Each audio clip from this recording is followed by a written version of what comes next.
AP assembly సమావేశాలు 4వ రోజుకు చేరుకున్నాయి. ముందుగా ప్రశ్నోత్తరాలతో సభ ప్రారంభం కానుంది. బడ్జెట్ కేటాయింపులపై సభలో చర్చ కొనసాగనుంది. సభలో ప్రవేశపెట్టిన బడ్జెట్పై ఆర్థిక మంత్రి పయ్యావుల కేశవ్ ఇవాళ సమాధానం ఇవ్వబోతున్నారు. ఇవాళ ఢిల్లీ వెళ్లనున్నారు ఏపీ సీఎం చంద్రబాబు. సాయంత్రం 4 గంటలకు మీడియా కాంక్లేవ్ లో పాల్గొంటారు సీఎం. రాష్ట్రం, దేశంలో ఉన్న తాజా పరిస్థితి, అభివృద్ధిపై మాట్లాడతారు. రాష్ట్ర సమస్యలపై ఆర్థిక మంత్రి సహా పలువురు కేంద్ర మంత్రుల్ని కలవబోతున్నారు. ఢిల్లీ పర్యటన తర్వాత చంద్రబాబు రేపు మహారాష్ట్ర వెళ్లే ఆలోచనలో ఉన్నారు. ఎన్డీఏ తరపున మహారాష్ట్ర ఎన్నికల ప్రచారంలో పాల్గొనబోతున్నట్టుగా సమాచారం. గత నెలలో కూడా సీఎం చంద్రబాబు ఢిల్లీకి వెళ్లారు. అప్పుడు ప్రధాని మోదీ సహా పలువురు మంత్రుల్ని కలిసి రాష్ట్రానికి సంబంధించిన పలు అంశాలపై చర్చించారు.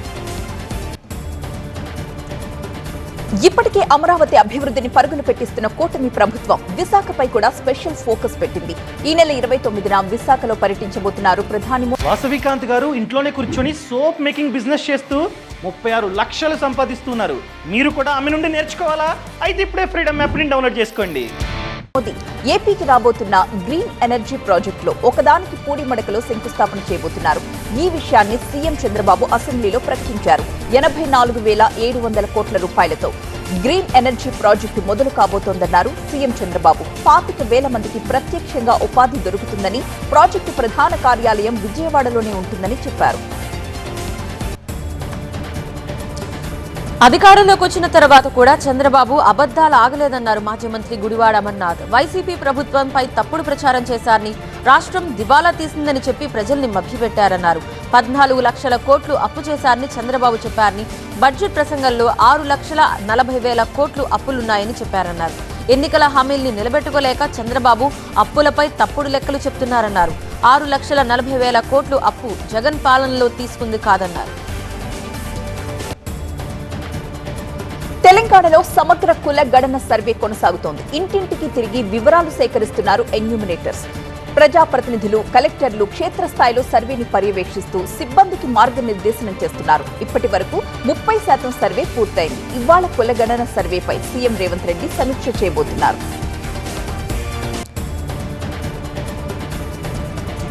తనపై నమోదైన కేసును కొట్టివేయాలని కోరుతూ లగచర్ల ఘటనలో A1 నిందితుడిగా ఉన్న పట్నం నరేందర్ రెడ్డి హైకోర్టులో క్వాష్ పిటిషన్ దాఖలు చేశారు. తనని రిమాండ్ చేయడాన్ని సవాల్ చేస్తూ పిటిషన్ వేశారు. పోలీసులు నిబంధనలు పాటించలేదన్నారు పట్నం నరేందర్ రెడ్డి. సంబంధం లేకపోయినా తనని ఈ కేసులో ఇరికించారని పిటిషన్లో పేర్కొన్నారు. పట్నం నరేందర్ రెడ్డి దాఖలు చేసిన క్వాష్ పిటిషన్పై ఇవాళ హైకోర్టు విచారించే అవకాశం ఉంది. ఇవాళ తెలంగాణ భవన్లో బీఆర్ఎస్ వర్కింగ్ ప్రెసిడెంట్ కేటీఆర్ తో సమావేశం కానున్నాయి గిరిజన సంఘాలు. లగచర్ల ఘటనపై 5 తండాల గిరిజనులతో చర్చించబోతున్నారు కేటీఆర్. నిన్న లగచర్ల బాధిత మహిళలతో కేటీఆర్ సమావేశమై వారి బాధల్ని అడిగి తెలుసుకున్నారు. ప్రజల తరపున తప్పకుండా న్యాయ పోరాటం చేస్తామని స్పష్టం చేశారు. లగచర్ల ప్రజలకు అండగా ఉంటామని, తప్పకుండా ఆదుకుంటామని అన్నారు.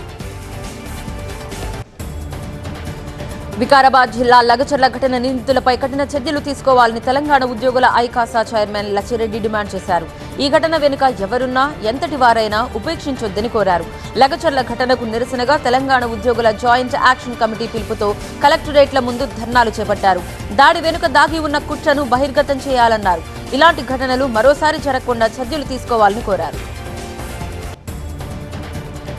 ప్రజాపాలన విజయోత్సవాలపై సీఎం రేవంత్ సమీక్ష జరిపారు. డిసెంబర్ 7న ట్యాంక్ బండ్, 8న సచివాలయం, 9న నెక్లెస్ రోడ్లో విజయోత్సవాలు జరపాలని నిర్ణయించారు. వేడుకల్లో భాగంగా వరంగల్, కరీంనగర్, మహబూబ్ నగర్ జిల్లాల్లో బహిరంగ సభలు జరపాలని నిర్ణయించారు సీఎం రేవంత్. ఏడాదిలో ప్రభుత్వం ఏం చేసింది ప్రజలకు చెప్తామన్నారు. హైదరాబాద్ గచ్చిబౌలి స్టేడియంలో ఈ నెల 18న జరిగే FIFA friendly football match poster ని సీఎం రేవంత్ రెడ్డి ఆవిష్కరించారు. హైదరాబాద్ లో భారత్, మలేషియా జట్ల మధ్య ఈ మ్యాచ్ జరగనుంది. ఈ కార్యక్రమంలో డిప్యూటీ సీఎం భట్టి విక్రమార్క, మంత్రులు శ్రీధర్ బాబు, పొన్నం ప్రభాకర్, టీపీసీసీ అధ్యక్షుడు మహేష్ కుమార్ గౌడ్ పాల్గొన్నారు.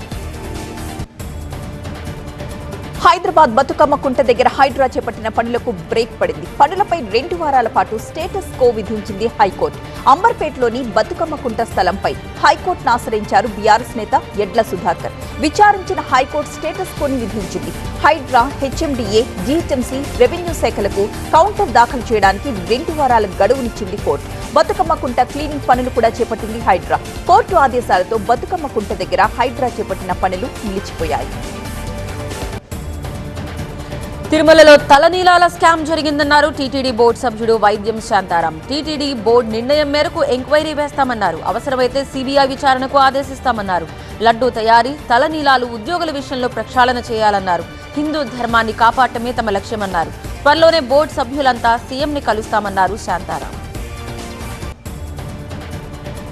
హైదరాబాద్ లో జీహెచ్ఎంసీ ఫుడ్ సేఫ్టీ అధికారులు మెరుపు దాడులు కొనసాగుతున్నాయి. కాచిగూడలోని king aqua and beverages water supply ఇండస్ట్రీలో ఆకస్మిక తనిఖీలు నిర్వహించారు. మినరల్ వాటర్ బాటిల్స్ లో నాణ్యత లేని నీటిని నింపేసి సప్లై చేస్తున్నారని అధికారులు గుర్తించారు. FSSAI నిబంధనల్ని ఉల్లంఘించారని నోటీసులు జారీ చేసి కేసు నమోదు చేశారు. దాదాపు 4 లక్షల విలువ చేసే 20,000 లీటర్ల వాటర్ బాటిల్స్ తో పాటుగా king aqua and beverages water supply ఇండస్ట్రీని సీజ్ చేశారు.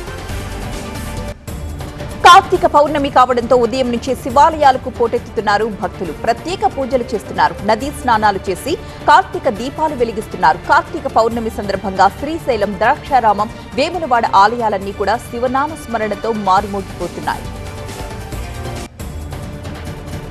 విశాఖ జిల్లా తగరపు వలస గోస్తని నది బ్రిడ్జ్ పై రోడ్డు ప్రమాదం జరిగింది. కారు అదుపు తప్పి బ్రిడ్జ్ రైలింగ్ ని ఢీకొని నదిలో పడిపోయింది. కారులో నుంచి డ్రైవర్ ని బయటకు తీసి ఆసుపత్రికి తరలించారు. అప్పటికే అతడు మృతి చెందినట్లుగా వైద్యులు నిర్ధారించారు. నిత్యావసర ధరలు, కరెంట్ ఛార్జీలు తగ్గించాలంటూ విశాఖలో సిపిఎం ఆందోళన బాటపట్టింది. సీతమ్మధార తహసీల్దార్ కార్యాలయం ఎదుట ధర్నా చేశారు. ధరల నియంత్రణతో పాటు విశాఖ స్టీల్ ప్లాంట్ ను సెయిల్లో కలపాలని, ఖాళీ పోస్టులు భర్తీ చేయాలని డిమాండ్ చేశారు. నైరుతి బంగాళాఖాతంలో ఉపరితల ఆవర్తనం కొనసాగుతోంది. దీని ప్రభావంతో ఏపీలోని కోస్తా, రాయలసీమ జిల్లాల్లో మోస్తరు వర్షాలు కురిసే అవకాశం ఉంది. మరికొన్ని చోట్లయితే భారీ వర్షాలు పడొచ్చని అంచనా వేసింది వాతావరణ శాఖ. తెలంగాణలో తేలికపాటి వర్షాలు పడబోతున్నాయి. వాయు కాలుష్య తీవ్రత పెరగడంతో ఢిల్లీ ప్రభుత్వం కీలక నిర్ణయం తీసుకుంది. ఢిల్లీ ఎన్సీఆర్ పరిధిలో ఇవాళ నుంచి స్టేజ్ 3 ఆంక్షలు అమలు చేస్తున్నట్టుగా వెల్లడించింది. ఢిల్లీలో నిర్మాణాలు, కూల్చివేతలపై నిషేధం విధించారు. బోర్లు, డ్రిల్లింగ్ పనులు చేయొద్దని ప్రభుత్వం తెలిపింది. ప్రాథమిక పాఠశాలలో ఆన్లైన్ తరగతులు నిర్వహించాలని సీఎం ఆతిషియా వెల్లడించారు. తదుపరి ఆదేశాలు జారీ చేసేంత వరకు ఇవి కొనసాగుతాయన్నారు. కోవిడ్ సమయంలో భారత్ అందించిన తోడ్పాటును గుర్తు చేసింది డొమినికా ప్రభుత్వం. తమ దేశం పట్ల చూపించిన అంకిత భావానికి ప్రధాని మోదీకి డొమినికా దేశపు అత్యున్నత జాతీయ పురస్కారం ఇవ్వనుంది. ఈ నెల 19 నుంచి 21 మధ్య గయానా రాజధాని జార్జ్ టౌన్ లో జరిగే ఇండియా కారిఫామ్ సదస్సులో ప్రధాని మోదీకి ఈ అవార్డు ఇవ్వనుంది ప్రభుత్వం. ఢిల్లీలో అడుగు పెడితే గ్యాస్ ఛేంబర్లో అడుగుపెట్టినట్టుగా ఉందని కాంగ్రెస్ నాయకురాలు ప్రియాంక గాంధీ అన్నారు. ఢిల్లీలో ఎక్కడ చూసినా దుమ్ము ధూళే కనిపిస్తోందన్నారు. వయనాడ్లో గాలి ఎంతో హాయిగా ఉందని, అక్కడ AQI 35 మాత్రమే ఉందని ప్రియాంక తెలిపారు. వాయనాడ్ ప్రకృతి విలయాన్ని జాతీయ విపత్తుగా ప్రకటించలేము అని కేంద్రం స్పష్టం చేసింది. విపత్తు నిర్వహణ బాధ్యత అన్నది రాష్ట్ర ప్రభుత్వాలపైనే ఉంటుందని తెలిపింది. సహాయక చర్యలు చేపట్టేందుకు కేరళ సర్కార్ దగ్గర తగినన్ని నిధులు ఉన్నాయని కేంద్రం పేర్కొంది.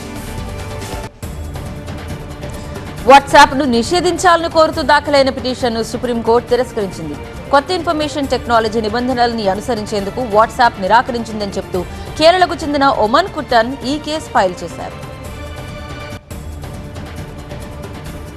వైద్యుడిపై దాడిని నిరసిస్తూ డాక్టర్స్ చేస్తున్న నిరసనకు DMDK ప్రధాన కార్యదర్శి ప్రేమ్లత సంఘీభావాన్ని ప్రకటించారు. వాళ్లతో కలిసి చెన్నై ఆసుపత్రి ముందు బైఠాయించారు. చికిత్స పొందుతున్న డాక్టర్ బాలాజీని పరామర్శించారు.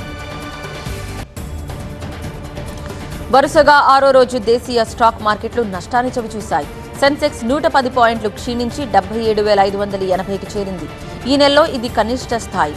నిఫ్టీ 26 పాయింట్లు నష్టపోయింది. కలెక్టర్పై చేయి చేసుకున్న ఎమ్మెల్యే అభ్యర్థిని పోలీసులు అరెస్ట్ చేయడంతో ఆయన అనుచరులు రాజస్థాన్లోని టోంక్లో విధ్వంసాన్ని సృష్టించారు. ఈ అల్లర్లలో 60 2 వీలర్లు, 18 4 వీలర్లు కాలిపోయాయి. ఈ ఘర్షణలకు సంబంధించి పోలీసులు 60 మందిని అరెస్ట్ చేశారు.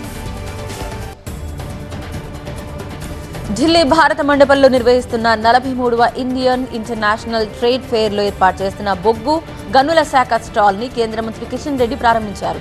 బొగ్గు వెలికి తీసిన తర్వాత పర్యావరణానికి మేలు చేసే అంశంపై అధ్యయనం చేస్తున్నామని కిషన్ రెడ్డి అన్నారు.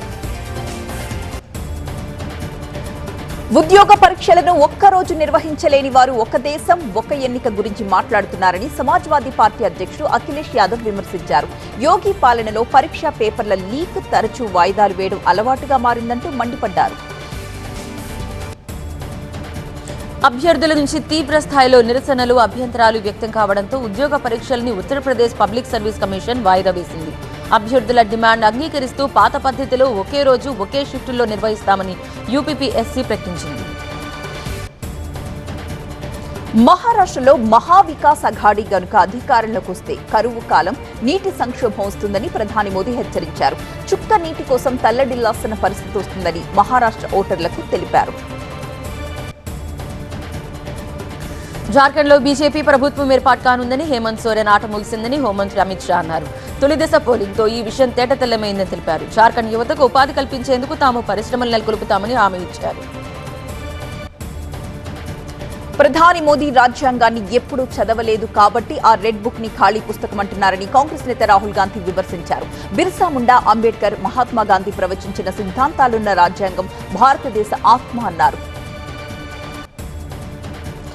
రిజర్వేషన్లను ఎవరూ తొలగించలేరని, వాటిని ప్రధాని మోదీ తీసుకురాలేదని కాంగ్రెస్ అధ్యక్షుడు మల్లికార్జున ఖర్గే అన్నారు. అంబేద్కర్ ఇచ్చిన రిజర్వేషన్లకు తాము ఎప్పటికీ ముగింపు పలకమని స్పష్టం చేశారు. మణిపూర్లో మళ్లీ హింసాత్మక సంఘటనలు తీవ్రమయ్యాయి. జీరిబం సహా 6 పోలీస్ స్టేషన్ల పరిధిలో సైనిక దళాల ప్రత్యేక అధికారాల చట్టాన్ని కేంద్రం అమల్లోకి తెచ్చింది. 19 పోలీస్ స్టేషన్స్ మినహా రాష్ట్రమంతా ఏఎఫ్ఎస్పీఏని అమల్లోకి తెస్తూ అక్టోబర్ 1న మణిపూర్ సర్కార్ ఆదేశాలిచ్చింది.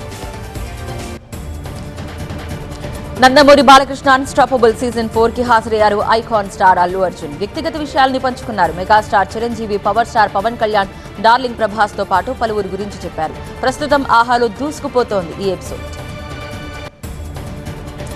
సాయి దుర్గతేజ్ కు పవర్ స్టార్ పవన్ కళ్యాణ్ శుభాభినందనలు తెలిపారు. సాయి దుర్గతేజ్ ఇండస్ట్రీకి పరిచయమై దశాబ్దం పూర్తయిన సందర్భంగా మేనమామ పవన్ కళ్యాణ్ ప్రత్యేకంగా కలిశారు. తేజ్ సామాజిక బాధ్యత ఉన్న నటుడని కొనియాడారు పవన్ కళ్యాణ్.